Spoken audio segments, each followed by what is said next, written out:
বন্ধুরা, আজকে আমি আমুদি মাছ নিয়ে এসেছি। এই যে আমুদি মাছের ঝাল করব, দেখতে থাকুন। মাছগুলোকে আগে ভালো করে ধুয়ে নেব, নুন হলুদ মাখিয়ে নেব। দিলেই মাছগুলোকে আগে ভালো করে নুন হলুদ মাখিয়ে নিয়েছি। মাছগুলোকে নুন হলুদ মাখিয়ে নিই। কড়াটা বসিয়ে দিয়েছি। কড়াইয়ে তেল দিয়ে দেবো পরিমাণ মতো মাছটা ভাজার জন্য। গরম হয়ে গেছে, মাছগুলোকে ভেজে দেবো কড়াতে।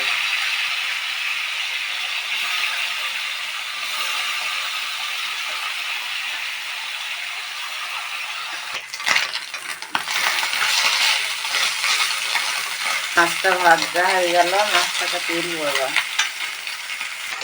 মাছগুলো ভাজা হয়ে গেছে, খুব সুন্দর করে মাছগুলোকে আবার তুলে দিই আমি।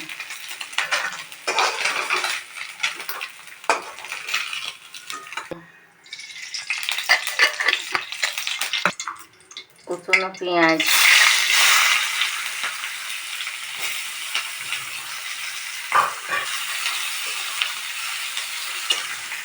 পেঁয়াজটা এরকম লাল লাল করে ভাজা হয়ে যাবে। ভাজা হয়ে গেলে পরে টমেটো দিয়ে দেবো, কয়েকটা কাঁচা লঙ্কা দিয়ে দেবো, তো আদা রসুন পেস্ট দিয়ে দেবো, চামচ নুন দেবো। এবার এটাকে ভালো করে মশলাটা কষিয়ে নেবো। মশলা কষানো হয়ে গেছে, সামান্য একটু জল দেবো। এগুলোকে ঢেলে দেবো।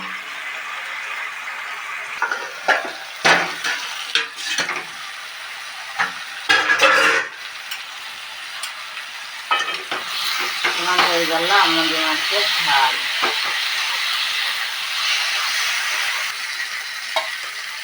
আমুদি মাছের ঝাল এই হয়ে গেল আমার আমুদি মাছের ঝাল।